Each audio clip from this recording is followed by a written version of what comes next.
오늘 예레미야 30장 8절에서 10절 말씀을 가지고 내 목의 멍에를 꺾으리라 라는 제목으로 하나님의 은혜를 나누고자 합니다.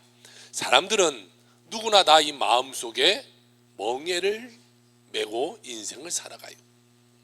이 마음의 멍에는 대부분 자라나면서 생겨나게 되는데요, 부모로부터 받은 상처, 또 커가면서 친구들에게 받은 상처, 선생님한테 받은 상처, 이런 상처들이 딱 내 마음속에 자리 잡아서 멍에가 되어버렸어요. 그래서 그 멍에 때문에 인생을 늘 어렵게 살아가는 사람들이 많이 있다라는 것이죠. 그런 것들이 커면서 뭘로 변하냐? 마음속에서 미움과 분노로 변하기 시작해요. 그래서 우리가 가끔 TV에 보면, 뉴스에 나온 이 좋지 않은 행동을 하는 사람들 보면 가정 환경이 어려웠거나 어디에 상처받았거나 그런 것들을 사회적으로 자기가 표출하면서 문제를 일으키기도 해요. 또 그런 마음 가운데 미움과 분노가 있어서 이 결혼을 합니다. 결혼해서도 잘 살아야 되는데 상대방에게 이런 미움과 분노가 막 펼쳐나가기 때문에 부부 생활이 행복하진 못해요. 그러다 보니까 이 가정이 깨어지기도 해요. 또 사람과의 관계도 마찬가지 아니겠어요? 내 친구들과의 관계도 그런 좋지 못한 것이 계속해서 튀어나가니까요, 친구의 관계도 어긋나게 돼요. 그러므로부터 그들은 더욱더 마음의 고통과 어려움 가운데 처해져 버리게 되죠. 어떠한 사람은요, 이 분노를 이기지 못해요. 그래서 평생 분노 가운데 살다가 분노하면서 죽는 사람도 있어요. 여러분, 우리는 예수 믿는 사람이에요. 예수 믿는 사람이면 그런 삶을 살아가서는 안 돼요. 그 모든 과거적인 모든 문제는 내 삶 가운데 끊어버리고 내가 하나님으로 새롭게 태어나 하나님의 뜻 가운데 살아가는 자가 되어야 될 줄로 믿습니다. 내 삶 가운데 하나님이 나 같은 죄인을 자녀 삼아 주시고 나를 은혜 베풀어 주셔서 구원받게 하시고 복받게 하셔서 하나님의 은혜 가운데 살아가게 하시니, 이제는 내가 모든 내 멍에를 벗어버리고 주님 안에서 변화받고 하나님의 영광스러운 모습으로 살아가는 믿음의 삶이 되어야 될 줄로 믿습니다. 고린도후서 5장 17절에 우리에게 이렇게 말하고 있어요. 그런즉 누구든지 그리스도 안에 있으면 새로운 피조물이라. 이전 것은 지나갔으니 보라 새 것이 되었도다. 할렐루야. 이전 것은 지나갔다라고 말하고 있어요. 그런데 많은 사람들이요, 이전 것을 오늘로 그것을 끌어들여서 계속해서 어려움 가운데 살아가는 자가 너무나 많다는 거예요. 과거적인 것, 이전 것은 주님 말씀하고 있어요. 너 이전 것은 끝났다. 거기서 끝났고 너는 새 사람 되었으니까 이전 것과 같이 살지 말으라고 우리에게 말씀하고 있는 것입니다. 과거에 붙잡혔던 절망, 고통, 이런 가운데 살지 말고 우리는 주님 안에서 새롭게 변화된 자아상을 바라보면서 살아가는 거예요. 믿음의 사람처럼 살아가는 거예요. 천국 백성다운 삶을 살아가는 거예요. 나는 예전에 어렵고 힘들고 문제 가운데 살아왔지만 내가 예수 믿고 내가 변하고 내가 저 천국 바라보면서 하나님의 뜻 가운데 살아가는 믿음의 사람이야 라는 믿음으로 살아가는 자가 되어야 될 줄로 믿습니다. 이 시간 주님 앞에 우리가 나왔으니까요, 여러분이 오늘 가지고 왔던 마음에 무거웠던 멍에들, 삶에 무거웠던 멍에들, 육신의 멍에들을 다 이 시간 여기다 내려놓고 오늘 말씀 가운데 변화되어서 한 주간 문 열고 나가서 한 주간 삶을 살 때 하나님의 능력으로 살아가는 여러분의 삶이 되길 주의 이름으로 축원합니다. 오늘 첫 번째로 우리에게 말씀하고 있기를 멍에를 꺾으시는 하나님에 대해서 말씀하고 있어요. 오늘 예레미야 30장 8절입니다. 만군의 여호와의 말씀이라. 그날에 내가 내 목에서 그 멍에를 꺾어버리며 내 포박을 끊으리니 다시는 이방인을 섬기지 않으리라 라고 말씀하고 있어요. 이 말씀은요, 지금 이스라엘 백성들의 시대적 상황을 좀 알 필요가 있는데요, 이스라엘 백성들이 하나님께 범죄했어요. 무슨 범죄를 했냐? 우상을 섬겼어요. 우상 섬김으로 말미암아 그들이 하나님께 벌 받았는데, 하나님은 늘 벌 줄 때 이 다른 민족을 들어서 그 민족을 벌 받게 합니다. 이때는 누굴 들었냐? 바벨론이라는 민족을 들었어요. 당시에 최고의 강대국이었는데 바벨론이 이스라엘에 쳐들어와서 이스라엘을 완전히 멸망시켜버려요. 그리고 이스라엘 백성들을 포로로 싹 끌고 가버렸어요. 그래서 자기 나라도 아닌 그 바벨론에 와서 그들은 날마다 포로 생활하며 고역을 치르면서 인생을 살아가고 있는 그런 시대적 배경 가운데 하나님이 오늘 이 말씀을 주고 있는 것이, 만군의 여호와의 말씀이라 내가 말하는데 그날에 내가 내 목전에서 네 그 멍에를 꺾어버릴 것이다. 이들의 지금 멍에는 뭡니까? 포로의 멍에를 쥐고 있어요. 이 멍에라는 건 뭐예요? 소가 이 쟁기를 끓거나 또한 구루마를 끓거나 그럴 때 끌 때 이 목에다가 메고 있는 이 나무를 말해요. 그것을 가지고 끌고 가는 거죠. 그러니까 멍에라는 것은 내 삶의 어려움의 무게를 말하는 것이, 내가 하나님이 말하는데 네 목에 있는 그 멍에를 내가 꺾어버릴 것이다. 그리고 너를 포박하고 있는 것을 끊어버릴 것이다. 그리고 이방인을 섬기지 않고 다시금 돌아와 하나님 나를 섬기게 할 것이다. 무슨 말씀입니까? 너희들이 지금 여기서 포로 생활하고 있지만 다시 내가 모든 것을 다 돌려놓을 거야. 내가 너에게 복 줄 것이야. 그러니 그것을 믿어라 라는 것을 말하고 있어요. 이스라엘 백성이 이 말씀을 그대로 믿으면요, 그대로 하나님의 축복을 받게 되는 것이고, 아이고 내가 우리가 이렇게 이방에 끌려와서 노예 생활하고 있는데, 내가 이렇게 종살이 하고 있는데 무슨 다시 돌아갈 수가 있을까? 아유, 하나님 그 말도 되지 않습니다 라고 말하면 그 삶은 그들에게 이루어지지 않는 거예요. 모든 삶은 마찬가지. 이 말씀이 말하는 것을요, 여러분의 삶의 말씀으로 받아들이고, 그래 하나님이 나에게 그렇게 말씀하셨으니 내가 반드시 그렇게 될 것이야. 오늘 말씀을 들으니까 목사님이 그렇게 말씀하시는데 그래 내가 그것을 아멘으로 받았으니 그것이 내 것이 될 것이야.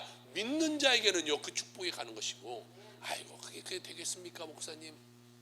내 삶은 그렇게 될 수가 없는 삶이고 어려운 삶이고 이런 문제가 있고 저런 문제가 있는데 되겠어요? 라고 생각하는 사람에게는 그 축복이 일어나지 못하게 된다는 것이, 자, 이스라엘 백성들이 우상 숭배로 말미암아서 타락했어요. 그래서 하나님이 벌 주셨고 그들이 지금 이방의 포로로 끌려가 있는 그 상황 가운데 하나님이 멍에를 꺾어버리고 평안을 주고 자유를 주시겠다라고 하나님이 약속해 주고 있다는 것이,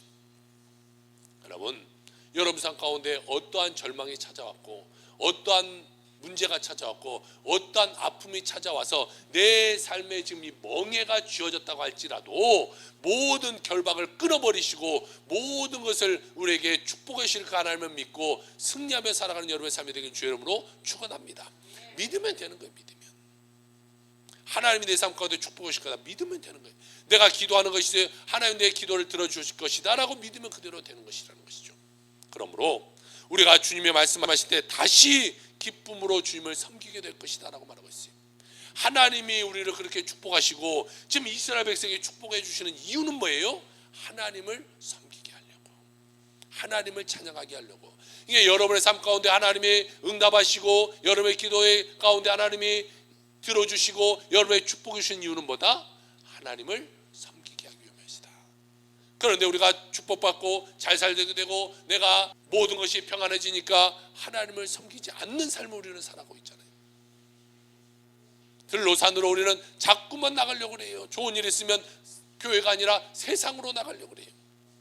그런 자에게 하나님의 축복을 더하여 주시겠느냐? 우리가 한번 우리의 삶을 한번 생각해 봐야 될 것입니다. 그리고 주님께서요 그들에게 말합니다. 너에게 다윗 왕과 같은 놀라운 지도자를 세워주실 것이다. 예레미야 오늘 30장 9절의 말씀입니다. 그들은 하나님 여호와를 섬기며 내가 그들을 위하여 세울 그들의 왕 다윗을 섬기리라. 다윗을 섬기라. 내가 다윗 왕을 너에게 보내줄 터인데 여기서 두 가지를 이야기합니다. 다윗 왕을 내가 보내줄 거야. 그 다윗 왕이 있을 수도 있고 또 더 나아가서는 그 다윗 왕 반열에서 후에 나올 예수 그리스도를 메시아를 내가 너에게 보내줄 터인데 그 메시아가 와서 너에게 결박을 풀어주고 자유하게 되고 참된 평안을 더하여 주시게 될 것이야 라는 것을 우리에게 말씀해주고 있다는 것이죠. 우리가 이 성탄절이 다가와요. 예수님이 이 땅 가운데 왜 오셨냐? 바로 우리에게 모든 결박을 풀어주고 우리의 자유함을 주시기 위해서 이 땅 가운데 오셨다라는 것이, 우리는 죄 가운데 살다가 죄 가운데 죽을 수밖에 없는 존재인데 주님이 이 땅 가운데 오심으로 말미암아 우리의 모든 죄를 담당하시고 돌아가셨기 때문에 우리는 그것을 믿음으로 말미암아 천국 백성 되어서 삶을 살아가게 되는 것이죠. 그리고 우리에게 이 땅에 살면서도 자유하게 삶을 살아가도록 하나의 평안을 주시게 되는 것이죠. 이 또 더 나아가서는 이 다윗 왕은 무엇을 말할 수 있겠습니까? 다시 오실 예수님을 말하는 거예요. 예수님이 이 땅 가운데 다시 오셔서 우리에게 주어주시는 것은 뭡니까? 똑같습니다. 우리의 모든 질병, 모든 문제를 다 사해주고 이제는 그때는 저 천국에 가서 하나님과 동고동락할 수 있도록 만들어 주신다는 것이죠. 예수를 믿기 전에는요, 우리는 죄의 노예였어요. 죄 가운데 살았어요. 가난, 저주, 질병, 이런 멍에를 우리가 메고 살 수밖에 없는 존재였어요. 그러나 예수님이 땅 가운데 오셔서 그 절망의 문제를 해결하시고 끊어버린 거예요. 십자가에 달려 돌아가심으로 말미암아 우리에게 이어질 모든 죄의 문제, 모든 아픔의 문제, 모든 고통의 문제, 삶의 문제, 모든 것을 담당하시고 십자가에 달려 돌아가심으로 말미암아 우리 가운데 지어져 있던 목의 멍에를 꺾어버리셨다는 것이죠. 가난, 저주를 꺾어버리셨어요. 그리고 우리에게 참된 자유, 평안만을 더하여 주셨다라는 것이죠. 예수 믿고 주의 성령이 임하면 우리는 모든 멍에로부터 벗어나 자유함을 받게 되게 되는 것이, 우리가 예수님께 나아갑니다. 예수님, 내 삶을 용서하여 주옵소서. 예수님께 나아가서 기도하면 하나님이 우리에게 구원의 2단계 때 칭의를 준다고 우리 지난 우리 새신자 교육 때 우리가 했었잖아요. 기억나시죠? 칭의 안 나는 거예요? 네, 나죠. 남은 난다고 말해줘야 돼요. 자, 칭의, 하나님 내가 잘못했어요. 내 삶은 죄인이었어요. 하나님 앞에서 내가 이제 의로운 삶을 살기 원합니다. 하나님의 두 번째 칭의, 그래 너는 의로운 사람이야 라고 말해주면 이제는 내 죄가 사해져 버린다고 말했어요. 자, 하나님 우리에게 칭의, 너는 깨끗한 사람이야, 너는 의로운 사람이야 라고 말해줌으로 말미암아 우리에게 무엇을 줬냐? 이제부터 죄로 우리가 묶임받은 삶 가운데 죄에서 자유함을 주시고 우리에게 평안함을 선물로 더하여 주신다라고 말씀하고 계신 것이죠. 우리에게 이런 멍에, 죄의 멍에를 끊어버리는 거예요. 주님, 야, 너 힘들었지, 어려웠지, 고난 가운데 있었지, 이리 와, 내가 그 멍에를 꺾어버릴게. 소가 이렇게 끌고 가는 그 멍에를 꺾어버리면요, 그 뒤에 있는 것을 안 끌고 가도 되는 것처럼 우리 삶 가운데 늘 따라왔던 죄의 문제, 어려움의 문제를 주님이 꺾어버림으로 말미암아 그곳에서 평안함을 누리게 하셨다라는 것이죠. 예수님께서 공생에 사역하실 때요, 우리에게 놀라운 축복의 말씀을 주시는데 누가복음 4장 18절 19절 우리에게 이렇게 말씀하고 있어요. 주의 성령이 내게 임하셨으니 이는 가난한 자에게 복음을 전하게 하시려고 내게 기름을 부으시고 나를 보내사 포로된 자에게 자유를, 눈먼 자에게 다시 보게 함을 전파하며 눌린 자를 자유롭게 하고 주의 은혜의 해를 전파하게 하려 하심이라 하였더라 라고 말씀하고 있어요. 가난한 자에게 복음을 전하시는데 하나님의 성령이 임함으로 말미암아 모든 포로에서 우리를 자유롭게 만들어 주신다는 거예요. 염려, 근심의 포로에서 우리를 자유롭게 만들어 주신다는 거예요. 가난과 저주와 절망의 포로에서 우리를 자유롭게 만들어 주신다는 거예요. 여러분의 어떠한 문제에 멍에가 있다고 할지라도 주님이 그것을 꺾어버리고 여러분의 삶 가운데 평안함을 더하여 주신다라고 성경은 우리에게 말씀하고 있다는 것이죠. 여러분의 어떠한 힘듦이 있습니까? 주님께 맡기세요. 주님께 맡기시고 평안함을 가지고 돌아가는 여러분의 삶이 되길 주의 이름으로 축복합니다. 6.25 이후에 우리나라는요 아주 황폐했죠. 먹을 것이 없어요. 때로는 살아갈 집이 없어요. 아이들도 부모를 잃고 고아된 사람들이 많아요. 그런데 몇십 년 지나지 않아 우리나라는요 급성장하게 돼요. 정말 전 세계의 모든 역사를 다 뒤져봐도 이렇게 급성장하는 나라가 없어요. 그러면 우리나라가 갑자기 이렇게 잘 사는 게 되었냐? 그것은요 믿음의 사람들의 기도가 있었기 때문에 그래요. 믿음의 사람들이 와서 밤낮 부르짖는 거예요. 하나님, 우리의 죄와 우리의 가난과 우리의 저주와 우리의 절망을 꺾어 주시옵소서. 우리가 너무나 힘듭니다. 너무나 괴롭습니다. 하나님 우리를 도와주시옵소서. 밤낮 그들이 와서 부르짖어 기도하니까요, 하나님이 우리를 축복하셔서 갑작스럽게 잘 사는 나라를 하나님이 축복해 주셨다는 거예요. 그러면 우리가 아까도 말씀드렸죠. 하나님이 축복해 주시는 이유는 뭐예요? 하나님을 잘 섬기라고, 하나님께 예배하라고 하나님이 우리에게 축복해 주셨는데, 지금 우리나라의 실정을 한번 보세요. 그 부르짖었던 사람들이 다 이제는 나이가 드셨을 거예요. 어쩌면 다 돌아가실지도 모르겠어요. 그리고 그 다음 세대들이 하나님이 주신 축복을 받으면서 하나님께 열정을 갖고 나가야 되는데요, 우리는 잘 살고 잘 먹고 잘 쓰고 그러니까 놀러 가자라고 하고 교회로 나오지 않아요. 그러면 다음은 어떻게 될 것인가? 우리는 심히 한번 잘 생각해 봐야 돼요. 하나님이 복 주실 때에, 하나님이 우리와 함께 하실 때에 우리는 하나님께 더욱더 묶임마다 예배하는 자가 돼야 돼요. 하나님을 기쁘게 하는 자가 돼야 돼요. 그러지 하나님이 축복하셨는데 하나님과 반대되는 삶을 살아가는 자가 되어서는 안 될 것입니다. 오직 하나님을 의지하며 믿음으로 살아가는 자가 되어야 될 것입니다. 사랑하는 성도 여러분, 여러분의 각 가정에 주님이 주신 은혜로 말미암아 모든 문제가 변하고 큰 축복이 일어나는 여러분의 삶이 다 되기를 주의 이름으로 축원합니다. 두 번째로, 그런 축복을 받기 위해서 우리에게 필요한 것이 있는데, 두 번째, 두려워하지 말라라는 것이, 우리 마음 가운데 평안함이 임할 때 우리는 모든 어려움을 이기고 승리할 수 있게 되게 되는 것입니다. 예레미야 30장 10절입니다. 여호와의 말씀이니라.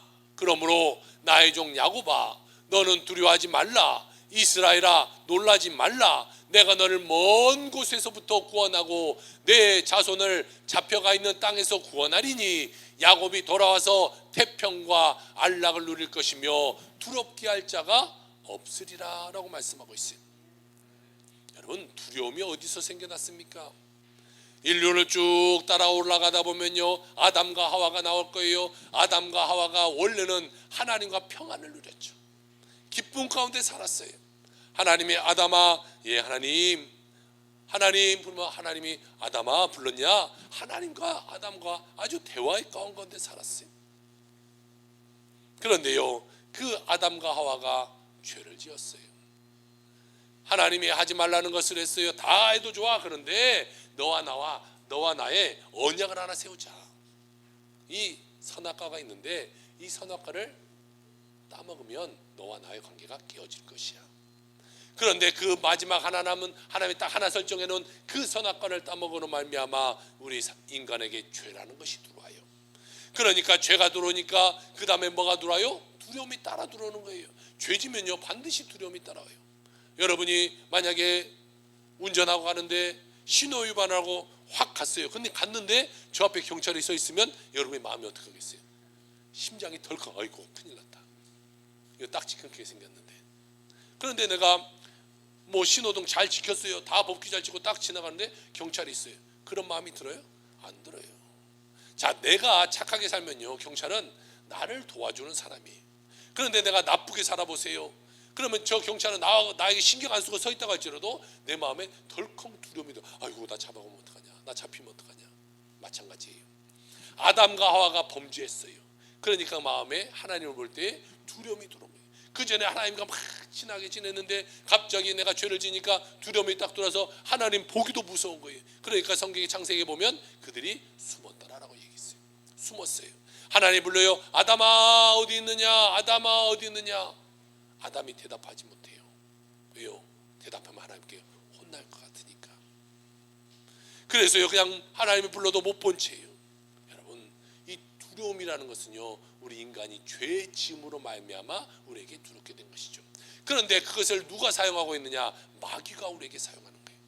마귀가 두려움을 탁 넣어줘요. 야, 너 두렵잖아. 너 죄인이잖아. 너 문제 있는 사람이잖아. 하나님이 우리를 죄를 다 끊어주셨는데 마귀는 계속해서 말하는 거예요. 너 옛날에 그 죄 졌잖아. 너 이 문제 가운데 있잖아. 그러므로 하나님께 나아가지 못하고 계속해서 두려움 가운데 살아가는 거예요.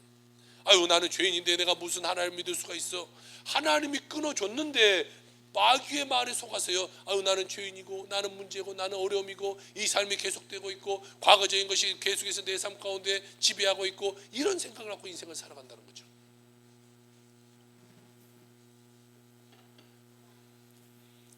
마귀는요, 우리가 어떻게든지 하나님으로부터 멀어지게 하려고요, 두려움을 자꾸 넣어주는 거예요. 자꾸 두려워해. 우리는 이 마귀의 계율에 넘어가는 자가 되어서는 안 돼요. 마귀가, 야, 너 옛날에 죄졌잖아, 너 두려워해야지. 그러면, 야, 하나님이 나를 칭의하시고 하나님 나를 구원하셨는데 마귀가 네가 나를 속이면 되겠냐? 나는 너에게 안 속는다고 쫓아버려야 돼요. 나는 하나님의 자녀다. 하나님의 자녀다. 나는 죄 가운데 살아가는 것이 아니라 하나님의 은혜 가운데 살아가는 자녀다라고 마귀를 쫓아버리는 자가 되어야지. 마귀가 그렇게 말하면, 아이, 그런가? 아, 내가 죄인인가? 아, 그래, 내가 죄졌지. 아, 그래, 나는 하나님의 제대로 믿을 수 없어. 이렇게 속아 넘어가면 안 되는 것이. 여러분 모두가 성령 안에서 새롭게 변화된 주님의 자녀의 모습으로 무장하고 믿음으로 살아가는 여러분의 삶이 되시기를 주의 이름으로 축복합니다. 이 바벨론 포로로 끌려갔던 이스라엘 백성들은요, 그 먼 곳에 와서 지금 죽음 가운데 있잖아요. 아마 지금 보면요, 70년이라는 시간이 지났으니까 아마 끌려갔던 대부분의 사람들은 거기서 노역하다가 죽었을 것이고, 아마 지금 2세들이 살고 있는 그 시대였을 것이에요. 약 70년이 지났으니까. 아니면 어렸을 때 끌려왔으면 나이가 뭐 한 살에 끌려도 70살이 되었을 것이고. 그러니까 대부분의 이 어려움 가운데 끌려왔던 사람들은 죽고 다음의 세대가 있다 보니까요, 그들의 생각이 굳어졌어요. 왜? 나는 태어나면서부터 지금 노예잖아요. 태어나면서부터 포로예요. 그러니까 태어나면서 어려운 일을 하고 지금 70년을 살아왔어요. 그러니까 생각이 굳어져 버린 거예요. 아, 우리는 이제 틀렸구나. 우리는 계속해서 이렇게 살아가야 되는구나. 이렇게 살다가 이렇게 죽겠구나 라고 하는 그 시점에 하나님이 그들에게 말씀하고 계시는 거예요. 야, 너희들 두려워하지 마라. 두려워하지 마라. 겁내지 마라. 내가 반드시 너를 구원할 것이다. 어떠한 절망적인 상황이 다가와도 두려워하지 말아라. 놀라지 말고 나만 의지하라. 나만 의지하라. 하나님이 그들에게요, 내가 너를 구원할 것이라는 예언의 말씀을 주게 되는 것이 이사야 41장 10절입니다. 우리에게 주신 놀라운 축복의 말씀인데요, 우리가 다 같이 한 목소리로 고백할 텐데, 나왔네요. 우리 같이 한번 읽어봅시다. 시작. 두려워하지 말라. 내가 너와 함께함이라. 놀라지 말라. 나는 내 하나님이 됨이라. 내가 너를 굳세게 하리라. 참으로 너를 도와주리라. 참으로 나의 의로운 손으로 오른손으로 너를 붙들리라. 아멘. 여러분, 믿음이라는 것이 무엇인가? 믿음이라는 것은요, 어려운 것이 아니에요. 주님께 맡기는 것이 믿음이에요. 여러분이 돈이 있어요. 돈이 있으면 믿을 만한 은행에다 갖다 맡기겠죠. 은행에다 맡기고 걱정하는 사람이 없어요. 그런데 제가 여러분에게, 아유, 뭐 돈이 생기셨군요, 저한테 맡기세요 라고 맡기겠어요? 성도님 맡기겠어요? 묻는 것은 내가 너한테 왜 맡기냐, 그런 표정이겠죠. 저한테 맡기지 않겠죠. 은행에다 맡겨요. 은행은 왜 맡겨요? 믿을만 하니까. 그리고 만약에 문제가 생겨도 나라에서 한 5천만 원은 보장해 준다니까 그 정도 안에서 잘 맡길 거예요. 자, 하나님을 믿는다라는 것은 뭐예요? 내 삶을 맡기는 거예요. 하나님께 맡기는 거예요. 내가 믿는 만큼 맡기는 거예요. 믿음의 큰 사람일수록 맡겼으면요, 의심하지 않아요. 염려하지도 않아요. 그런데 믿음이 작은 사람은 어때요? 맡겨놓고 계속해서 염려하는 거예요. 아유, 또 안 되면 어떡하지, 저러면 어쩌지, 이러면 어쩌지. 맡기는 거예요. 그냥 하나님께 맡겨. 이 시간 여러분 주님 앞에 다 맡기시길 주 여러분 축복합니다. 어떤 어려움 가운데 사십니까? 어떤 멍해 가운데 삶의 고통을 느끼면서 살아갑니까? 아픔이 찾아오진 않았습니까? 자녀의 문제가 있지는 않습니까? 남편과 부인과의 문제가 있지는 않습니까? 가정에 어떠한 물질의 어려움이 생겨서 고통받고 있지는 않습니까? 여러분, 주님께 맡기세요. 이들은 70년이라는 시간이 지나면서 생각이 굳어져 갔지만 그럼에도 하나님은 그들에게 내가 너를 돌이킬 것이다. 어쩌면 그들의 생각이 굳어졌기 때문에 하나님 말씀할 수도 있어요. 야, 다 안 될 수밖에 없는 상황에서 내가 너에게 축복해 줄 것이다. 여러분, 하나님을 믿고 맡기세요. 아니 목사님, 이건 절대 안 돼요. 이것은 이렇게 오랜 세월이 안 됐고 앞으로도 안 될 거예요 라고 생각했던 그것을 하나님께 맡기세요. 그러면 하나님이 해결해 줄 줄로 믿습니다. 다 주님 앞에 맡기시길 바랍니다. 십자가 앞에서 여러분의 염려, 근심, 걱정 다 내려놓으시길 바라고, 육신의 질병, 내가 갖고 있는 마음의 고민스러운 마음의 질병 다 주님께 내려놓길 바랍니다. 가정의 문제, 생활의 문제, 범사의 문제, 모든 사업의 문제 다 주님께 맡기길 바랍니다. 맡기면 하나님이 해결해 주실 줄로 믿습니다. 하나님께서는 믿음으로 사는 사람에게는요 반드시 좋은 일을 주시는 거예요. 믿으면 축복해 주는 거예요. 믿은 대로 하나님은 복을 주시게 되는 거예요. 믿지 못하면 교회 오래 다녀도 소용없어요. 축복 못 받아요. 하나님의 그 기적을 내가 받을 수가 없어요. 믿지 못하니까. 그럼 오늘 세 번째, 하나님은 성경에서 이렇게 말하고 있네요. 너를 구원하리라 라고 말씀하고 있어요. 예레미야 30장 11절입니다. 같이 읽을까요? 시작. 이는 여호와의 말씀이라. 내가 너와 함께 있어 너를 구원할 것이라. 너를 흩었던 그 모든 이방을 내가 멸망시키리라. 그럴지라도 너만은 멸망시키지 아니하리라. 그러나 내가 법에 따라 너를 징계할 것이요 결코 무죄한 자로만 여기지는 아니하리라. 아멘. 하나님은 말씀하고 있는 거예요. 야, 내가 너를 구원할게. 내가 너를 구원할게. 여러분, 구원은 어디로 와요? 하나님께로 오는 거예요. 다른 데서는 구원이 없어요. 다른 데서도 말해요. 이쪽에도 구원이 있다, 저쪽에도 구원이 있다 막 말해요. 그러나 그것에는 구원이 없어요. 아무리 그들이 좋은 것을 말한다고 할지라도요 하나님 아니고서는 구원이 없어요. 제가 금요일날 춘천에 예배가 있어서 다녀왔는데요, 가다 보니까요 춘천에 가다 보면 가평이라는 곳에 나오는데, 가평 전에 오른쪽 산 위에 보면요 거기가 신천지의 그 본부가 있어요. 그 이만희가 살고 있는 거기는 백악관을 똑같이 만들었는데, 똑같이 만들면 법에 걸리니까 99%의 크기로 만들어놨어요. 그런데요 그 산 위에 있던 것들이 이번에 가면서 오니까요 그 밑으로 더 엄청나게 크게 짓고 있어요. 신천지가 더 막 기승을 부리고 있는 것 같아요. 많은 사람들이 거기에서 넘어가서 이만희를 바라보면서 우리의 구세주다라고 아무리 외치고 재산 다 갖다 바쳐도 소용없어요. 거기는 구원이 없는 거예요. 구원은 오직 어디로부터 온다? 하늘로부터, 하나님으로부터 온다. 하나님으로부터. 그것을 믿어야 돼요. 그것을. 잘못된 것에 빠져서 살아가는 자가 되어서는 안 되는 거예요. 어떠한 인간이 우리를 구원해 주지 못해요. 아무리 위대한 사람이요 구원해 주지 못해요. 아무리 교주의 할아버지가 된다고 해도 구원해 주지 못해요. 아무리 유명한 목사님이라고 할지라도 구원해 주지 못하는 거예요. 오직 구원은 하나님으로부터 온다. 물질이 우리를 구원해 줄 것 같지만요 물질도 우리를 구원해 주지 못해요. 세상의 문명과 과학이 우리를 구원해 주지 못해요. 여러분 보세요. 지금 우리가 몇 년간 아직도 이 코로나 바이러스 이 가운데 어려움을 살고 있는데요, 이 코로나 바이러스, 보이지도 않는 그 바이러스, 그 작은 것들 아직도 우리가 이기지 못하고 어려운 가운데 살아가잖아요. 백신이 나와서 그것을 맞으면 괜찮을 줄 알았는데 백신 맞고도 다 걸려요. 치료제가 나왔대요. 치료제 먹으면 괜찮을 줄 알았는데 치료제 먹고도 또 걸리고 또 걸리고. 이 바이러스 하나를 우리가 이기지 못하는 거야 아직도. 그런데 사람들은 그것만 바라보고 이것을만 바라보고 세상을 바라봐요. 아니요, 그것 바라보고서 우리에게는요 승리함이 없어요. 모든 것을 만드시고 모든 것을 이루어 가실 그 하나님을 믿고 바라보는 자가 축복의 삶을 살아가게 되게 되는 것입니다. 그러므로 오직 우리는요 전능하신 하나님만 의지하는 자가 돼야 돼요. 다른 거 의지해서는 안 돼요. 하나님 의지해야 돼요. 하나님. 저들은 바벨론에 지금 70년이라는 긴 생활 동안 포로 생활하고 있을 때 그 누구도 그들을 구원하지 못했어요.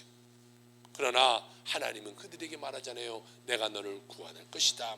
아까 오늘 읽었던 11절에서도 그렇게 말했지만요, 쭉 넘어가서 예레미야 46장 27절에도 똑같은 말을 하나님이 또 하고 있는 거예요. 내 종 야곱아 두려워하지 말아라. 이스라엘아 놀라지 말라. 보라 내가 너를 먼 곳에서 구원하여 내 자손을 포로된 땅에서 구원하리니 야곱이 돌아와서 평안하며 걱정 없이 살게 될 것이다. 그들이 두렵게 할 자가 없으리라라고 말씀하거든요. 야 너희들 내가 구원할 것이니까 마음을 굳게 먹어. 믿어. 여기서 야곱이라는 것은 뭐예요? 이스라엘을 하나님 별명으로 부를 때 야곱아 이렇게 불러요. 이스라엘아 내가 너희를 다시 돌아오게 만들 거야. 걱정하지 마. 오늘 30장에도 말하고 넘어가서 46장에서도 말하고 하나님이 계속해서 말하는 거예요. 믿어야 돼. 믿으면 되니까 너희가 그렇게 믿어. 너희 자손을 내가 구원할 것이니까 그대로 믿어라. 포로된 땅에서 놓여서 자유함을 받게 되고 이제 너희들이 고향에 돌아서 평안하게 살게 될 것을 믿고 바라봐라. 그것을 바라봐라. 하나님은 이렇게 말하는 거예요. 여러분 삶 가운데 어려움이 있어요? 여러분 미래에 이루어질 그 하나님의 축복을 바라보면서 오늘을 살아가는 자가 되어야 돼요. 과거의 어려움을 오늘로 끌어와서 어려움 가운데 살아가는 자가 아니라 미래에 하나님이 주실 축복. 내가 기도하는 것도 있잖아요. 하나님은 그 기도를 들어주실 것이다. 응답해 주실 것이다. 그래서 100% 믿고 오늘 삶을 어떻게 살아가냐? 하나님이 들어주신 것으로 믿고 살아가는 거예요. 그게 만약에 물질에 가서 기도한다고 했으면 하나님 나에게 100억의 물질을 주옵소서 믿습니다. 그렇게 기도했어요. 그러면 100억의 물질이 오늘 주어진 것처럼 삶을 살아가는 거예요. 내게 오늘 주어졌으면 당당하잖아요. 그러면서 또 비굴하게 살질 않잖아요. 그런 믿음으로 살아가는 거예요. 하나님이 주신 것으로 믿고 살아가는 거예요. 건강해요. 내가 아픔이 있어요. 그런데 병원에 갔더니 이건 절대 못 고친 병이래요. 그런데 그것을 믿음으로 믿고 나가라. 하나님 나를 고치셨다. 채찍에 맞음으로 내가 나음을 입었다라고 말했으니까 나는 고침받았다라고 믿고 오늘도 나은 사람처럼 생각하고 나은 사람처럼 행동하는 거예요. 나는 아프니까 또 아플 거야가 아니라 하나님이 고치셨으니까 나는 평안해. 나는 건강해졌어. 믿고 나가는 거예요. 또 제가 이 금요일날 춘천에 갔다가 한 곳에 이 신방을 갔다 왔는데요. 한 그분은요 6년 전에 폐암에 걸렸어요. 그런데 병원에서 당신은 이제 몇 달 못 삽니다. 석 달 삽니다 그랬어요. 그런데 그분이요 기도하면서 살아가는 거예요. 기도원에 들어가서 하나님 나를 고쳐주세요. 나를 고쳐주세요. 기도했어요. 그런데 아직도 살아있더라고요. 혹시나 저는 이 마음 가운데서 물어봤어요. 혹시 그분은 어떻게 이렇게 물어봤어요. 그런데 아직도 살아서 저 밑에 있어요. 그런 거예요. 아직도 건강해요. 병원에서 그렇게 말했는데 아주 건강해졌어요. 그렇게 말하는 거예요. 여러분 만약에 그분이 나는 이제 죽을 거야. 석 달 뒤에 죽을 거야 하면 정말로 죽을 거예요. 그런데 하나님이 치료하실 것을 바라보는 거예요. 하나님이 나를 고치셨어. 믿음으로 바라보니까요. 몸이 나는 아픈데 머릿속에서 나는 고침받은 것을 생각하고 고침받은 것을 행동하니까요. 몸이 이건 내가 아프면 안 된가 보다 하고 고쳐져 버리는 거예요. 하나님의 역사가 일어나는 거예요.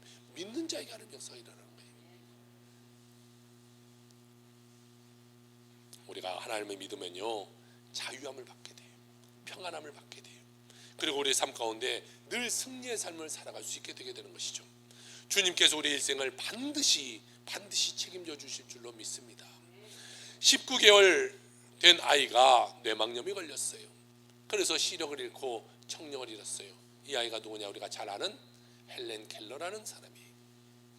자, 19달 된 아이가, 그게 2살이네요. 우리나라 나이로 2살 된 아이가 시력도 잃고 이 청력도 잃어버렸어요. 뇌막염이 와서 시신경이 죽고 이 청력이 죽어버렸어요. 그러니까 못 들으니까 말을 못하는 거예요. 여러분 말 못하시는 분들이요 못 들어서 말을 못하는 거예요. 안 들리면요 말을 배울 수가 없잖아요. 그래서 말을 못하는 거예요. 그래서 그들을 뭐라고 불러요? 청각장애인 이렇게 부르잖아요. 말을 못하는데 청각장애인이라고, 못 들어서 말하니까. 자, 그래서 이분은 2살 아이가 보세요. 2살 아이가 갑자기 안 보이고 안 들려요. 얼마나 힘들었겠어요. 얼마나 고통 속에 살겠어요. 갑자기 먼 상자 속에 완전히 갇혀있는 그런 느낌이 드는 거예요. 그러니까 아이가 날마다 울부짖으면서 살아가는 거예요. 괴롭게 살아가는 거예요. 그러다 보니까 심각한 장애로 인해서 행동이 거칠고 행동이 막 난폭해지기 시작해요. 막 다 때려 부셔버리고요. 온종일 막 비명 지르고요. 모든 거 발로 차고 감당할 수 없어요. 요즘 같으면요 그 TV에 오은영 박사님 만나야 될 아이예요. 이 아이는 완전히 문제아이예요. 그런데 이 아이의 운명을 바꿀 수 있는 그런 사람이 나타났는데요, 7살 때 앤 설리반이라는 선생님이 나타나요. 이 선생님은 원래 이 눈이 보이지 않아서요 시각장애인 학교에 들어갔어요. 그런데 공부하는 중에 눈이 보여버렸어요 갑자기. 그래서 이 시각장애인 학교를 이 눈을 뜨고 졸업했어요. 이분은 독실한 크리스천이었고 또한 이 잘 하나님을 섬기는 교육자였어요.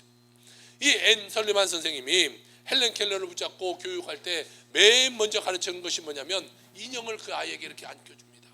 인형을 붙잡고 아이가 인형을 만지겠죠. 그때 손에다가 DOLL 돌 계속 써주는 거예요. 그러면 이 헬렌 켈러가 생각하기를 인형을 만지고 요 인형이 DOLL이구나, 인형이 DOLL이구나.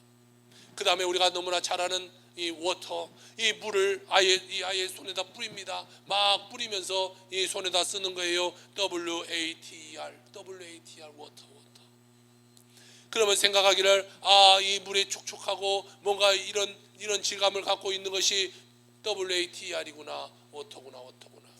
그러니까 이 아이는 또 소리가 못 들으니까요, 앤 설리반 선생님 입에다 가져다 대고 혀에다 손을 넣어서요 어떻게 발음하는가를 이렇게 배우는 거예요.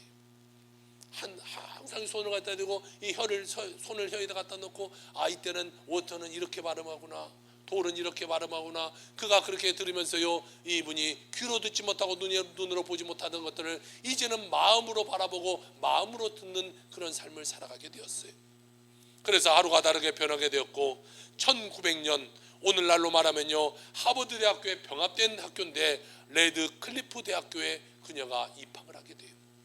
그리고 4년 후에 청각장애인으로서 처음으로 4년제 대학을 졸업하게 됩니다.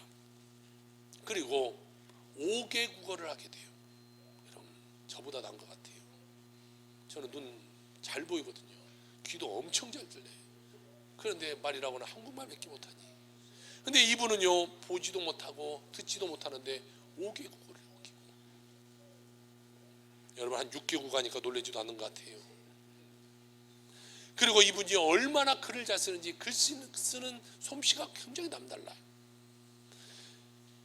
그런데요 이분은요 듣지를 못하니까 이 무엇인가를 알긴 알고 손에다 입을 넣어서 이 소리가 어떻게 혀를 움직이는가를 아는데 발음을 못 들어봤으니까요 정확한 발음을 하지 못해요. 저도 대학교 다닐 때 이 청각장애인 친구들하고 굉장히 친해서 그 친구들하고 잘 놀았는데요, 그들은 듣지 못했기 때문에 말을 잘 못해요. 그런데 사람들이 그들 보이니까 입모양을 보면서 소리를 따라냅니다. 이렇게 말을 해요. 잘 들리진 않는데 가만히 들어오면 이런 말을 하구나라는 것은 알 수가 있어요. 오래 지내다 보니까. 이 앤 설리반 선생님이 헬렌 켈러하고 오래 지내고 자기가 가르쳤던 말을 하니까 설리반 선생님은 이 말이 무슨 말인지를 알아요. 그래서 그 둘이요 같이 삶을 이제 살아가는데 앤 설리반과 함께 헬렌 켈러가 30개국을 다니면서 강연을 하기 시작합니다. 헬렌 켈러가 나는 약자들을 위해서 살아야겠다, 사회적 약자들, 인권을 보장받지 못한 그 사람들을 위해서 살아야겠다라고 생각하고 그것에 대해서 30개국을 다니면서 강연하기 시작하는 거예요. 그러나 설리반 쌤은요 그것을 듣고 통역을 하는데요, 이 헬렌 켈러는 지금 설리반 쌤이 나를 통역하고 있는지 어쩐지를 잘 몰라요. 여러분 인터넷에 보실 수도 있을 것이에요. 그러니까 헬렌 켈러의 손을 설리반 쌤이 손을 붙잡고 이 가슴에다 이렇게 올려주면 헬렌 켈러가 이야기해요. 이야기하면 이제 설리반 쌤이 손을 이렇게 내립니다. 손을 이렇게 같이 내리면 헬렌 켈러는 생각을 설리반 쌤이 지금 통역하고 있구나. 그래서 설리반 쌤이 내렸다가 올리면 헬렌 켈러가 말하고 내리면 설리반 쌤이 또 통역하고 그렇게 막 강연을 하기 시작해요. 그들이 이 30개국을 다니면서요 사회적 약자를 돕는 귀한 일을 감당해요. 그런데 이 헬렌 켈러는 어떠한 시련과 난관이 와도 우리에게 긍정적으로 살으라고 강연 가운데 늘 말해요. 이렇게 말합니다. 세상이 비록 고통으로 가득하더라도 그것을 극복하는 힘도 가득하다. 중요한 것은 우리에게 일어나는 일이 아니라 우리에게 일어나는 일에 어떻게 반응하냐이다 라고 말해요. 그리고 이렇게 하나님께 또 그분이 감사합니다. 나는 나의 장애들에 대해 오히려 하나님께 감사를 드립니다. 그것들로 인해 나 자신과 일과 그리고 나의 하나님을 찾았습니다 라고 말하는 거예요. 여러분은 여러분의 문제를 가지고 하나님께 감사해 본 적이 있으신가요? 나 이 어려움 가운데 있어, 이런 아픔 가운데 있어, 그걸 하시고 내가 원망해 봤지 하나님께 감사해 보셨나요? 그런데 이 헬렌 켈러는 듣지도 못하고 보지도 못한, 말하지도 못한 그 삶을 가지고 하나님께 감사했다라는 것이죠. 하나님 안에서 믿음으로 기도하며 모든 어려움을 이겨냈어요. 그리고 그는 감사로 희망을 낳고 희망을, 행복을 낳는다는 것을 그가 생각했어요. 그러면서 그녀는 또 이런 고백을 합니다. 희망은 인간을 성공으로 인도하는 신앙이다. 희망이 없으면 아무것도 이룰 수 없다. 행복의 한쪽 문이 닫히면 다른 쪽 문이 열린다. 그러나 종종 우리는 너무 오랫동안 닫힌 문을 낙심과 비통함으로 보므로 우리를 위해 열려있는 문을 기쁨과 감사로 예언하지 못한다라고 이야기해요. 우리는 문제를 바라볼 것이 아니라 문제 뒤에 해결하시는 하나님을 바라보는 자가 돼야 돼요. 모든 문제 끝에 하나님이 반드시 나에게 축복 주실 그 축복을 바라보는 자가 돼야 되는 것이에요. 거룩한 꿈을 갖고 믿음으로 나아가는 여러분의 삶이 되길 주 여러분 축복합니다. 어떠한 절망이 찾아오고 여러분 삶에 어떠한 멍해가 지어졌다고 할지라도 다시 오실 주님을 바라보면서 멍해를 다 끊어버리고 믿음으로 살아가는 여러분의 삶이 되길 주 여러분 축복합니다. 여러분 마음 가운데 주님이 주시는 기쁨과 평안만을 지니며 살아가길 바랍니다. 두려움을 물리쳐버리길 바랍니다. 주님이 주시는 기쁨과 평안을 가지고 믿음으로 날마다 승리함을 누리며 살아가는 여러분의 삶이 다 되시기를 주의 이름으로 축원합니다. 아멘. 기도합시다.